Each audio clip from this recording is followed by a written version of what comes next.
The soft hum began quietly, almost imperceptibly, on the third night after Claire set up the new baby monitor. It was an old lullaby, one she vaguely remembered from her own childhood, a gentle, looping melody that seemed to ebb and flow with the rhythm of her daughter Lily's soft breathing. Claire had bought the monitor for peace of mind, a little window into the nursery while she finally allowed herself a few hours of much-needed sleep. Lily was just 3 months old, a tiny bundle of love and sleepless nights, and the monitor was meant to be her technological sentinel. For the first couple of nights, it worked perfectly, relaying nothing but the gentle sounds of a sleeping infant. Then came the hum. It wasn't a feature she remembered reading about in the manual, nor did it sound like static. It was distinct, melodic, almost mournful. Claire found herself listening intently, a peculiar sense of nostalgia mixed with a growing unease. She dismissed it as a quirky feature, perhaps a background noise filter or some pre-programmed sound she hadn't discovered. But then, one night, the hum faded, replaced by something else entirely. A whisper, so faint she almost convinced herself she'd imagined it, drifted from the monitor speaker on her bedside table. It was a child's voice, hushed and chillingly close. "Don't cry," it breathed. "Mommy's gone." Claire froze. Her heart slammed against her ribs. Every nerve ending in her body screamed.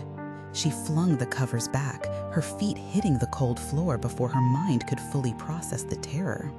Was someone in the house? Had someone gotten into Lily's room? Panic was a cold, sharp blade. She rushed down the short hallway, fumbling for the light switch in the nursery. The room flooded with soft yellow light. There, in her crib, lay Lily, a tiny, perfect angel, sleeping soundly.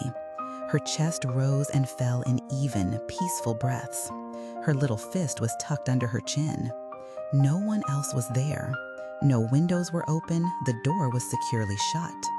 Claire stood over the crib for a long moment, trembling, trying to rationalize what she'd heard. A dream? Static? A faulty wire?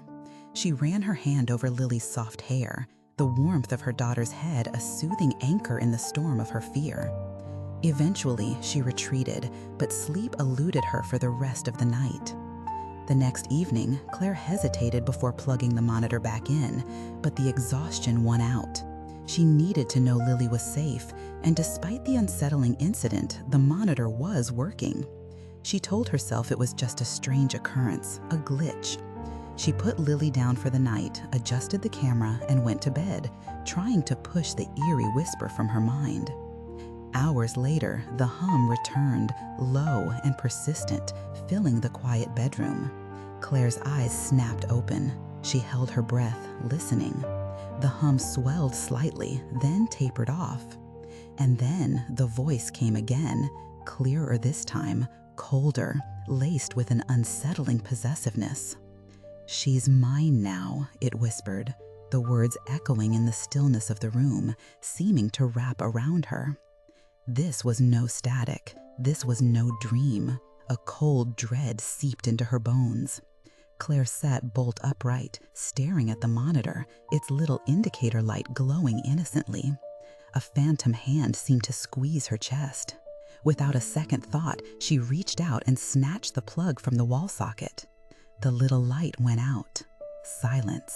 Utter, complete silence. Claire pulled the monitor away from the bed, stuffing it in a drawer, as if its presence alone was enough to invite the horror. She didn't sleep a wink that night, instead spending the hours huddled in an armchair in Lily's nursery, watching over her daughter, the silence broken only by the gentle rhythm of Lily's breathing. She felt safer with the monitor gone, with nothing left to carry those chilling words into her room. But the silence was deceptive. The next night, as Claire lay in bed, exhausted but vigilant, the nursery door slightly ajar, she heard it again. A faint whisper, just at the edge of her hearing, seemingly emanating from the baby's room itself, despite the monitor being unplugged and hidden away. "You can't stop me," it breathed, so low she could barely discern the words, but the intent was unmistakable. Claire pulled the blanket over her head, heart pounding, utterly terrified. It wasn't the monitor, it was something else, something in the room with Lily. The fear became a constant companion. Every night was a vigil, every shadow a threat. Claire barely slept, her eyes heavy, her mind racing with desperate, terrifying possibilities. What was happening? Was she losing her mind? Or was something truly sinister lurking in her home, drawn to her innocent baby? Then came the morning that broke her. She woke to the sound of soft cooing from Lily's room, a sound she usually cherished, but this time it was different, too much. A sense of unease, a cold premonition sent shivers down her spine.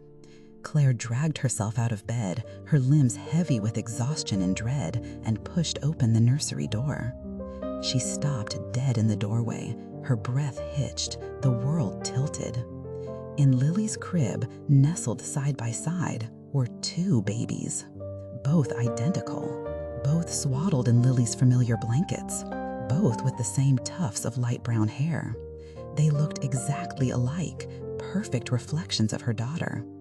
Claire's mind reeled. This was impossible, a nightmare.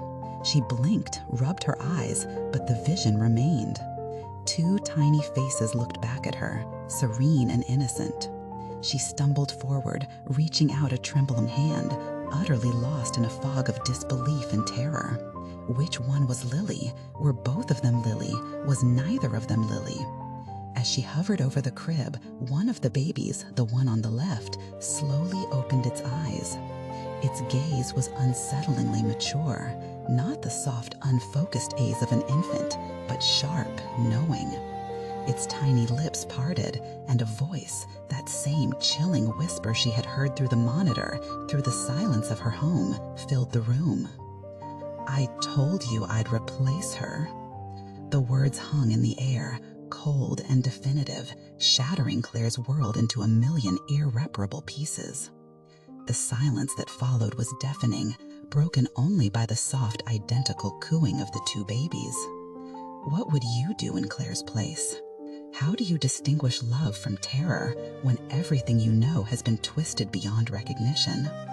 This story, like so many others that whisper from the edges of our perception, reminds us that sometimes the things we bring into our homes for comfort can become the conduits for our deepest fears. What are your thoughts on Claire's horrifying discovery? Have you ever had an experience where something meant to bring peace instead brought dread? Share your insights and theories in the comments below. If you found yourself caught in the chilling echo of this tale, please consider following for more stories that linger long after the words fade. Until next time, sleep tight.